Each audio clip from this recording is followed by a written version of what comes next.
আসসালামু আলাইকুম এভরিওয়ান, সবাই কেমন আছেন? আশা করি সবাই ভালো আছেন।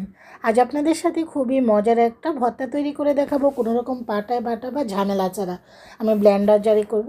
শীত মানেই হলো ধনেপাতা, ফ্রেশ ফ্রেশ ধনেপাতার মজাদার এই ভর্তা তৈরি করে দেখাবো। তবে আমার এগুলো হলো ছাদ বাগানের ধনেপাতা। আজকে ধনেপাতার লোভনীয় ভর্তা তৈরি করে দেখাচ্ছি ব্লেন্ডার জারি করে। আমি এখানে অনেকগুলো ধনেপাতা, অনেকগুলো কাঁচামরিচ, একটা বড় রসুন কুচিয়ে নিয়েছি, আর 4-5টি পেঁয়াজটা দুইভাবে ইউজ করব।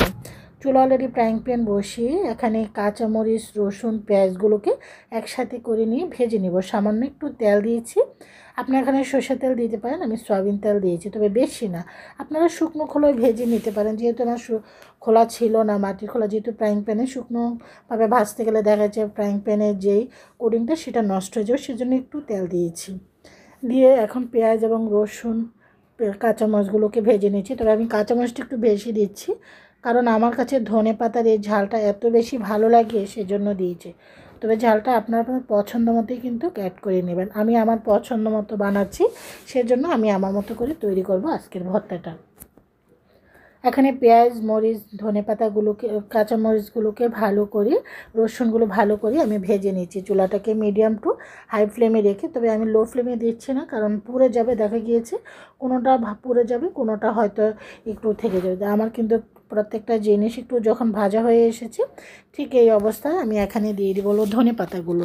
শীতের সময় ধনেপাতার ভর্তা যদি না খাওয়া হয়, তাহলে কি আর শীত শীত লাগে বলেন? শীতের ফ্রেশ ফ্রেশ ধনেপাতা, তাও বাগানের এত সুন্দর কচি ধনেপাতা, একদম অরিজিনাল দেশীয় ফ্লেভারে, যেখানে কোনো সার কোনো কিছুই নেই। বাজারে কিন্তু ধনেপাতা মোটা মোটা সারের কারণে ফ্লেভারটা নষ্ট হয়ে যায়। আর আপনি যখন ছাদ বাগানে বা কোনো টবে যখন ধনেপাতা লাগাবেন, সেই ধনেপাতাটা কিন্তু বাজারের ধনেপাতার সাথে কখনোই কিন্তু মিল হবে না। সেটা বাজারটা এবং বাসাটার ধনেপাতা কিন্তু চাষ কিন্তু ভিন্ন রকম। আপনারা আমার ধনেপাতাগুলো দেখেই বুঝতে পারবেন যে এই ধনেপাতাগুলো আমার ছাদ বাগানের। তবে আমি যে ভিডিওটা করেছিলাম, সেই ভিডিওটা আমার কেটে গিয়েছে। ছাদ বাগানের ভিডিওটা করে নিয়েছিলাম, কিন্তু এটা কিভাবে ডিলেট হয়ে গিয়েছে বুঝতে পারিনি। আমিও ধনেপাতাগুলোকে পেঁয়াজ, মরিচ, রসুনের সাথে মিক্স করে নিচ্ছি। আপনার চাইলে শুকনো মরিচ দিয়ে বানাতে পারেন, যেহেতু ধনেপাতার কালারটা সবুজ, সেজন্য আমি এখানে কাঁচা মরিচ দিয়ে কিন্তু ভর্তাটা বানাচ্ছি। তাতে কোনো অংশে কিন্তু খারাপ লাগবে না, দোনোভাবেই কিন্তু টেস্ট হবে।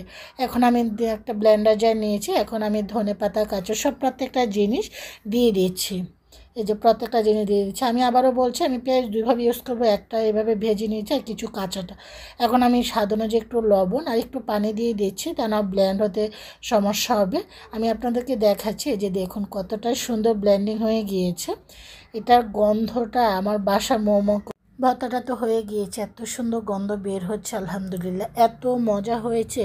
ভর্তা আমার খুবই পছন্দ, সেটা ধনিয়া পাতা হোক বা অন্যান্য ভর্তা হোক, আমার খেতে খুবই ভালো লাগে। গরম ভাত হোক আর খিচুড়ি হোক, আজকে আমরা খিচুড়ির সাথে ভর্তা খাবো।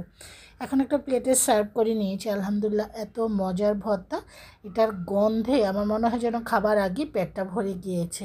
আমি এখন খিচুড়ির সাথে এই লোভনীয় ভর্তাটা সার্ভ করছি। আমি 2 রকমের ভর্তা বানিয়েছি, একটা হলো ধনিয়া পাতা, একটা শুটকি। সবাই ভালো থাকেন, আল্লাহ হাফিজ।